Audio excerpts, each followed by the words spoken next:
So I think it's safe to say that this video did pretty good.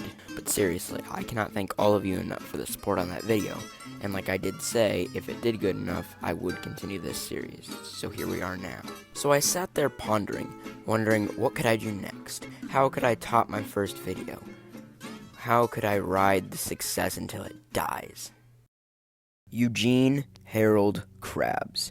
Mr. Krabs is the owner of the small business called the Krusty Krab, featuring the Krabby Patty with a formula so good it goes straight to your thighs.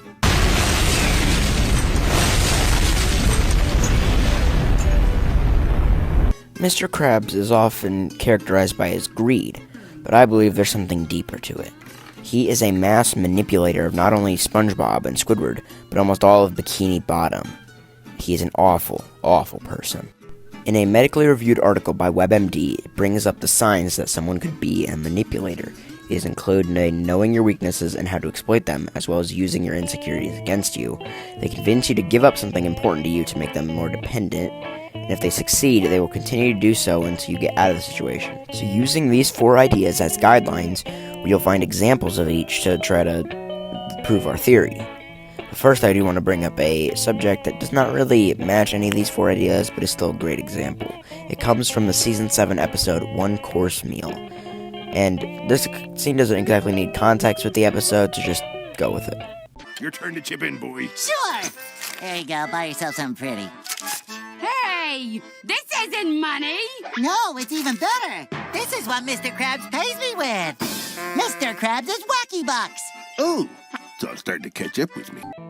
This is SpongeBob and presumably Squidward's only form of income, and Mr. Krabs isn't really even saving money. He still has to get that paper and be able to print it so it looks nearly identical to an actual dollar.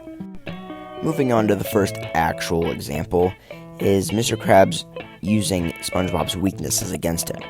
One of SpongeBob's many weaknesses is his overabundance of caring and niceness and being nice, which we kind of covered in the first video.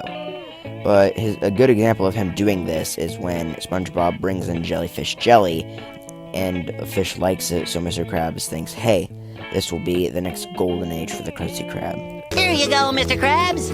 I'm gonna need more than that, boy! More jellies, Mr. Krabs. Oh, that'll never do. More!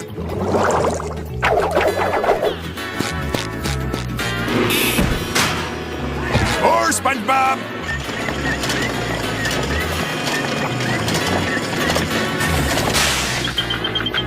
What don't you understand about more?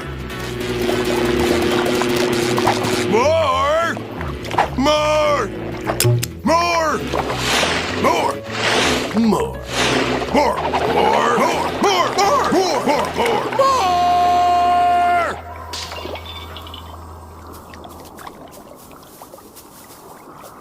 Well, there's no more. Mr. Krabs uses SpongeBob's niceness against him until he nearly brings the entirety of Jellyfish Fields to extinction.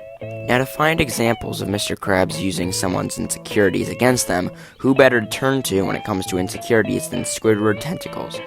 Squidward is well known for wanting to prove his talent, and when Mr. Krabs offers a talent show at the Krusty Krab to bring in more customers, Squidward can't refuse.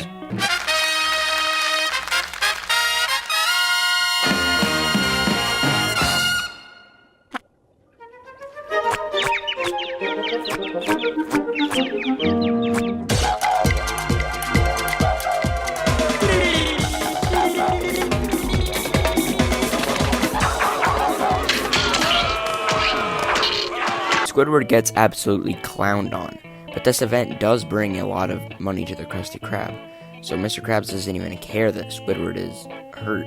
Now, the third idea of getting someone to give up something they care about and to become dependent on the manipulator was a little harder to pinpoint, but I think I got it. Sheldon Plankton, the owner of the rival restaurant, the Chum Bucket, he is laser focused on stealing Krabs' formula, and to the point where that's all he cares about in life. And I think Mr. Krabs knows this, and Mr. Krabs is a smart businessman. He does not have just one formula. He has a backup one. So if Plankton were to steal it, he would not care. I don't need a specific example for this one, because watch any SpongeBob episode, you will see Plankton doing anything it takes and giving up everything to get that formula.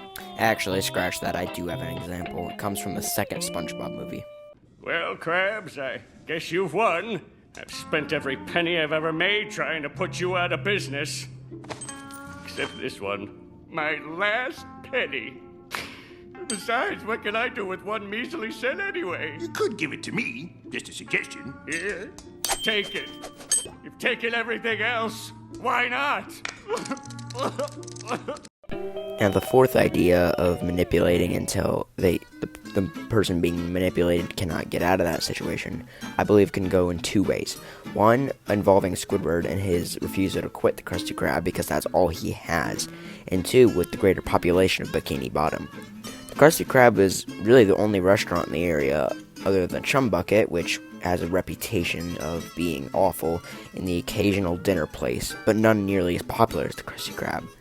Mr. Krabs has nearly the entire town under his thumb, and he knows this, which is likely why he's such a manipulative person. Now, there's not really a good reason why Mr. Krabs is the way he is. It's likely due to some experience he had during the war, but he seems to just be a piece of crap to everybody around him, except for one person, Pearl, his daughter, the only person he really cares about, and the only thing he really cares about other than money. And this is likely due to a certain theory involving Pearl's mother and the war and the evolution of Bikini Bottom. I'll link a theory about that by Alex Bale in the description. So that about wraps up this theory. Tell me what you think in the comments, and if this video once again does well, we'll get another one, and another one, and another one, and I will go until the hype dies down. Thanks again for all the support on the first video, and I will see you in the next one. Peace. Also, the fourth SpongeBob movie just got announced, so let's hope they don't mess that one up.